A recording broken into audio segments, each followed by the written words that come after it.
नमस्कार, स्वागत है आप सभी का डिप्लोमा ऑनलाइन क्लासेस की करंट अफेयर्स की इस क्लास में। प्यारे साथियों, करंट अफेयर्स की इस क्लास में जो है हम लोग एक वीकली प्रोग्राम लेके आ रहे हैं।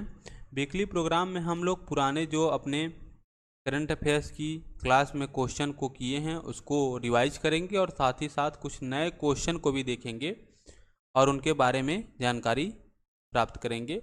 और इसके साथ के साथ 20वें क्वेश्चन में मैं एसएससी जेईई में कुछ सब्जेक्ट पूछे जाते हैं जैसे पॉलिटी, हिस्ट्री या ज्योग्राफी, इनमें से किसी एक के बारे में कुछ बताऊंगा।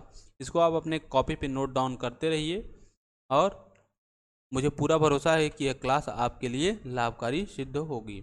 यह क्लास जो है, चाहे वह बैंक का कोई एग्ज़ाम हो, एसएससी का कोई भी एग्ज़ाम हो, JEE, SSC MTS, SSC CGL, कोई भी, या आरबीआई का कोई एग्ज़ाम हो, रेलवे का कोई एग्ज़ाम हो या स्टेट एग्ज़ाम हो, उसमें यह सहायक सिद्ध अवश्य होगी। प्यारे साथियों, हम आज के अपने पहले क्वेश्चन की तरफ बढ़ते हैं। आज का हमारा पहला क्वेश्चन है, महत्वपूर्ण दिवस जो हमने इस वीक महत्वपूर्ण दिवस पढ़े हैं उनके बारे में रिवीजन से संबंधित है। जैसे 27 जून को प्यारे साथियों विश्व मधुमेह दिवस मनाया जाता है। ठीक है, शुगर आपने सुना होगा, उसी को मधुमेह कहते हैं हिंदी में। 29 जून को राष्ट्रीय सांख्यिकी दिवस मनाया जाता है।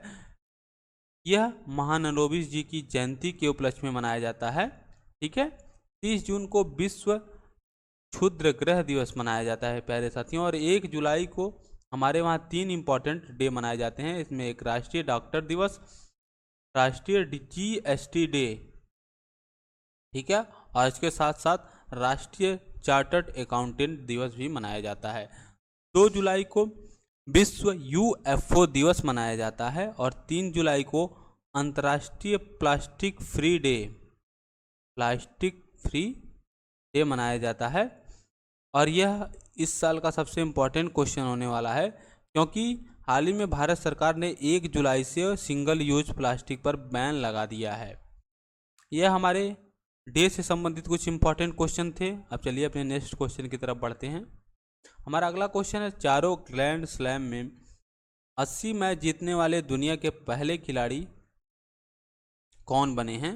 दुनिया के जो पहले ऐसे कौन खिलाड़ी हैं जिन्होंने चारों ग्रैंड स्लैम में 80 मैच जीत लिए हैं? हमारे पास ऑप्शन है नोवाक जोकोविच, रोजर फेडरर, राफेल नडाल या इनमें से कोई नहीं। इसका सही आंसर है प्यारे साथियों ऑप्शन नंबर 1, नोवाक जोकोविच जो है उन्होंने यह कारनामा किया है। आप लोग कमेंट बॉक्स में बताएंगे कि यह किस देश से संबंधित हैं। चलिए अपने नेक्स्ट क्वेश्चन की तरफ चलते हैं। हमारा नेक्स्ट क्वेश्चन है, हाल ही में किसे सरस्वती सम्मान 2021 से सम्मानित किया गया है? हमारे पास ऑप्शन है रामदरस मिश्र जी, परमेश्वरन अय्यर जी, नितिन गुप्ता या कुमार लिमवाले। इसका सही आंसर है प्यारे साथियों ऑप्शन नंबर 1, रामदरस मिश्र जी को जो है सरस्वती सम्मान 2021 से सम्मानित किया गया है। इनकी रचना मैं तो यहाँ हूँ के लिए यह सम्मान दिया गया है। यह जो है 2015 में प्रकाशित हुई थी। मैं आपको बता दूं कि जो कुमार लिम्बाले जी हैं इनको 2020 के लिए यही पुरस्कार दिया गया था और यह एक मराठी लेखक हैं। इनकी किस रचना के लिए दिया गया था ये आप कमेंट बॉक्स में बताएंगे। सरस्वती सम्मान जो है प्यारे साथियों, यह बिरला फाउंडेशन द्वारा 1991 से प्रतिवर्ष दिया जाता है और प्रथम बार जो है ये हरिवंश राय बच्चन जी को दिया गया था। चलिए अपने नेक्स्ट क्वेश्चन की तरफ चलते हैं। हमारा अगला क्वेश्चन है, इंडियन ओलंपिक संघ के नए अध्यक्ष कौन बने हैं? हमारे पास ऑप्शन है अनिल खन्ना, नरेंद्र बत्रा, सौरभ गांगुली या इनमें से कोई नहीं। इसका सही आंसर है ऑप्शन नंबर 1, अनिल बत्रा जी जो हैं इंडियन ओलंपिक संघ के नए अध्यक्ष बने हैं।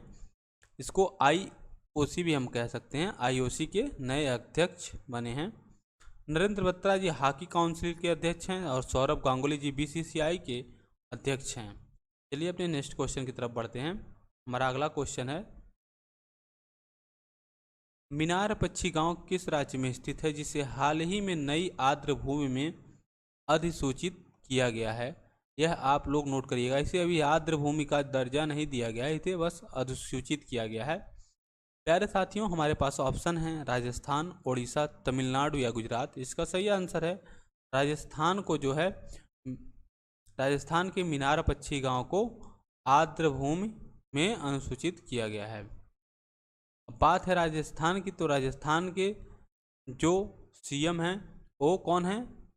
अशोक गहलोत जी हैं। और यहाँ के गवर्नर कौन हैं, इसके बारे में आप लोग कमेंट बॉक्स में हमको बताइएगा।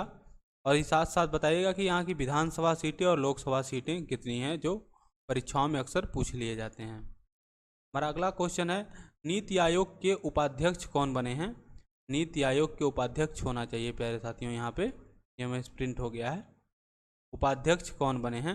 हमारे पास ऑप्शन है परमेश्वरन अय्यर, सुमन बेरी, नरेंद्र बत्रा या इनमें से कोई नहीं। इसका सही आंसर है ऑप्शन नंबर 1। जो परमेश्वरन अय्यर जी हैं वह नीति आयोग के नए उपाध्यक्ष बने हैं। यह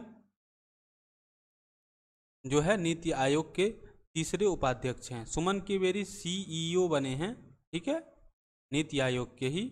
अब चलते हैं अपने अगले क्वेश्चन की तरफ। हमारा अगला क्वेश्चन है, हाल ही में रणजी ट्रॉफी का खिताब किस प्रदेश ने जीता है? हमारे पास ऑप्शन है महाराष्ट्र, मध्य प्रदेश, उत्तर प्रदेश या तमिलनाडु। इसका सही आंसर है ऑप्शन नंबर 2, मध्य प्रदेश ने जो है रणजी ट्रॉफी का खिताब जीत लिया है। इन्होंने यह खिताब जो है महाराष्ट्र को हरा कर जीता है, ठीक है, और यह पहली बार इन्होंने जीता है, प्रथम बार मध्य प्रदेश ने यह कारनामा किया है। इसे बेंगलुरु के जो है चिन्ना स्वामी स्टेडियम में इसका फाइनल मैच खेला गया था, ठीक है। मध्य प्रदेश के जो सीएम हैं शिवराज सिंह चौहान हैं, ठीक है। यहाँ के गवर्नर के बारे में आप लोग कमेंट बॉक्स में बताएंगे। चलिए अपने नेक्स्ट क्वेश्चन की तरफ चलते हैं। हमारा अगला क्वेश्चन है, आरबीआई के नए निदेशक कौन बने हैं? हमारे पास ऑप्शन है तपन कुमार, सामंत गोयल, दिनकर गुप्ता या इनमें से कोई नहीं। इसका सही आंसर है प्यारे साथियों तपन कुमार जी जो है वह आईबी के नए निर्देशक नियुक्त किए गए हैं। सामंत गोयल जी जो हैं वो किसके नए अध्यक्ष हैं? मैं आपको बता दूं, यह जो है नितिन गुप्ता जी जो हैं एनआईए के हैं, और सामंत गोयल जी मैं भूल रहा हूँ, सामंत गोयल जी मुंह में आ रहा है बोल नहीं पा रहे हैं, रॉ के जो है वह नए अध्यक्ष बने हैं प्यारे साथियों। चलिए अपने नेक्स्ट क्वेश्चन की तरफ बढ़ते हैं। थोड़ी बहुत मिस्टेक के लिए माफ़ी चाहता हूं मैं। किस देश ने ब्रिक्स में सदस्यता लेने हेतु आवेदन किया है? हमारे पास ऑप्शन है ईरान, अर्जेंटीना, तीसरा 1 और 2 दोनों या इनमें से कोई नहीं। इसको हमने अपनी पिछली कक्षा में पढ़ा था। इसका सही आंसर है 1 और 2 दोनों। ब्रिक्स जो है 5 देशों का एक समूह है। इसमें ईरान और अर्जेंटीना ने भी सदस्यता लेने हेतु आवेदन किया है।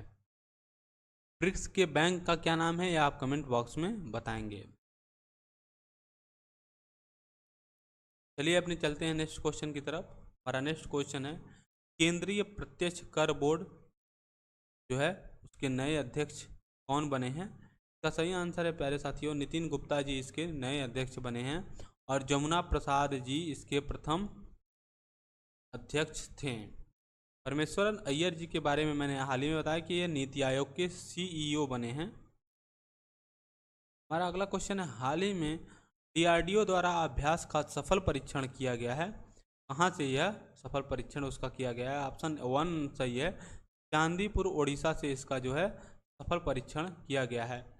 अभ्यास के बारे में आपसे पूछेगा तो आप बताएंगे यह मिसाइल लॉन्चर का जो निशाना हम लगाते हैं वो उसी का एक रूप है। मान लीजिए कोई मिसाइल लॉन्चर है, उससे यदि किसी लक्ष्य पर निशाना लगाया जाता है तो उसकी टेस्टिंग के लिए जो यूज होता है उसी का नाम अभ्यास रखा है। डीआरडीओ द्वारा इसे बनाया गया है। डीआरडीओ की स्थापना 1998 में की गई थी, और इसके वर्तमान जो अध्यक्ष हैं वो कौन है, इसके बारे में आप लोग कमेंट बॉक्स में बताइएगा। हाल ही में लेजर गाइडेड एंटी टैंक जो है किस संस्थान द्वारा विकसित किया गया है? हमारे पास ऑप्शन है डीआरडीओ, इसरो, इंडियन नेवी या इनमें से कोई नहीं। इसका सही आंसर है डीआरडीओ द्वारा ही इसको विकसित किया गया है। चलिए चलते हैं अपने नेक्स्ट क्वेश्चन की तरफ। हमारा नेक्स्ट क्वेश्चन है, मिस इंडिया वर्ल्ड वाइड का खिताब किसने जीता है? इसका सही आंसर है प्यारे साथियों खुशी पटेल। इसको हमने अभी कल ही पढ़ा था। खुशी पटेल ने मिस इंडिया वर्ल्ड वाइड का खिताब जीता है। हरनाथ संधू जो है इन्होंने मिस यूनिवर्स का खिताब जीता है। ऑप्शंस में हम कुछ जरूर सीखते रहेंगे। हमारा 14वां क्वेश्चन है, पद्मा वेतन प्रणाली का शुभारंभ किस मंत्रालय द्वारा किया गया है? तो रक्षा मंत्रालय के अंतर्गत आने वाला तटरक्षक विभाग जो है उसके द्वारा किया गया है। इससे 15,000 कर्मचारी जो है वो लाभान्वित होंगे। हमारा अगला क्वेश्चन है, FATF के नए प्रमुख कौन नियुक्त किए गए हैं? इसका सही आंसर है प्यारे साथियों टी राजा इसके नए अध्यक्ष नियुक्त किए गए हैं। और Sandeep Kumar Gupta ji gas authority of India limited के नए अध्यक्ष GIL के नए अध्यक्ष नियुक्त किए गए हैं। इसको आप लोग नोट डाउन करते रहिएगा। मार्कोस जूनियर किस देश के नए राष्ट्रपति बने हैं? हमारे पास ऑप्शन है इजराइल, अर्जेंटीना, फिलीपींस, यानी में से कोई नहीं। इसका सही आंसर है ऑप्शन नंबर 3 प्यारे साथियों, यह फिलीपींस के जो है नए राष्ट्रपति बने हैं। आप लोग बताएंगे कि इजराइल के नए राष्ट्रपति कौन बने हैं, और मैं आपको बता दूं इजराइल की जो कैपिटल है यरूशलेम है। फिलीपींस की कैपिटल के बारे में आप लोग बताएंगे। हाल ही में किस प्रदेश के मुख्यमंत्री ने अपने पद से इस्तीफा दे दिया है? हमारे पास ऑप्शन है महाराष्ट्र, गोवा, उड़ीसा या तमिलनाडु। का सही आंसर है प्यारे साथियों महाराष्ट्र के जो सीएम थे उद्धव ठाकरे जी, उन्होंने अपने पद से इस्तीफा दे दिया है। और यहाँ के जो नए मुख्यमंत्री नियुक्त हुए हैं वो शिंदे जी नियुक्त हुए हैं। तो इसको आप लोग नोट डाउन करिएगा। महाराष्ट्र के गवर्नर जो हैं वो भगत सिंह कोश्यारी हैं, ये मैंने आपको बता दिया। यहाँ लोकसभा की कितनी सीटें हैं इसके बारे में आप लोग बताएंगे। हमारा 18वां क्वेश्चन है कि निर्यात पोर्टल का शुभारंभ किसने किया है? इसका सही आंसर है प्यारे साथियों नरेंद्र मोदी जी ने जो है निर्यात पोर्टल का शुभारंभ किया है। अब चलते हैं 19वें क्वेश्चन की तरफ। 19वां क्वेश्चन है हमारा, रोइला किस राज्य में स्थित है जहां यूरेनियम के भंडार प्राप्त हुए हैं? हमारे पास ऑप्शन है राजस्थान, गोवा, उड़ीसा या तमिलनाडु। इसका सही आंसर है प्यारे साथियों यह राजस्थान में स्थित है, और यहाँ से जो है यूरेनियम का एक विशाल भंडार प्राप्त हुआ है, और इसके साथ ही राजस्थान यूरेनियम के उत्पादन में तीसरे स्थान पर आ गया है। अब 20वें क्वेश्चन में हम लोग एक सब्जेक्ट जो होता है पॉलिटी, उससे संबंधित कुछ इंपॉर्टेंट फैक्ट देख लेते हैं। इसमें हम लोग देखेंगे कि भाग 1 में जो है भाग 1 जो हमको बताता है संविधान का भाग 1, वह संघ एवं उसके राज्य क्षेत्र के बारे में विवरण देता है।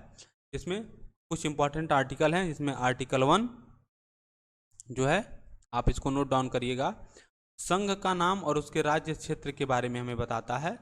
आर्टिकल 2 जो है वह नए राज्यों का प्रवेश और उसकी स्थापना के बारे में बताता है। आर्टिकल 3 जो है वह उनकी सीमा, क्षेत्र, नामों में इत्यादि में परिवर्तन के बारे में हमें बताता है, और नए राज्यों के गठन के बारे में भी बताता है। राज्य में से जब राज्य बनाए जाएंगे तो वहाँ आर्टिकल 3 का यूज होगा। उदाहरण उत्तर प्रदेश से उत्तराखंड का निर्माण, ठीक है, आंध्र प्रदेश से तेलंगाना का निर्माण। और जब नया राज्य जैसे सिक्किम पहले एक अलग देश था, वो हमारे देश में जब शामिल हुआ उसके लिए आर्टिकल 2 का यूज किया गया। आर्टिकल 4 है जो पहली और चौथी अनुसूची के संशोधन तथा उसके अनुपूरक और उसके क्या परिणाम होंगे विषयों के उपबंध के बारे में हमें बताता है, ठीक है, आर्टिकल 4। यह हमारा आज का सेशन था प्यारे साथियों। यह सेशन हमको पूरा पता है कि आपको अच्छा लगा होगा। यदि ये अच्छा लगा है तो इसको ज़्यादा से ज़्यादा लाइक करिए, शेयर करिए और सब्सक्राइब करिए। हम आपके लिए और कौन सा सब्जेक्ट लेके आ सकते हैं नॉन टेक्निकल से संबंधित, जो आपके SSC JEE वगैरह एग्जाम में पूछे जाते हैं, इसको आप कमेंट बॉक्स में अवश्य बता सकते हैं। Thank you.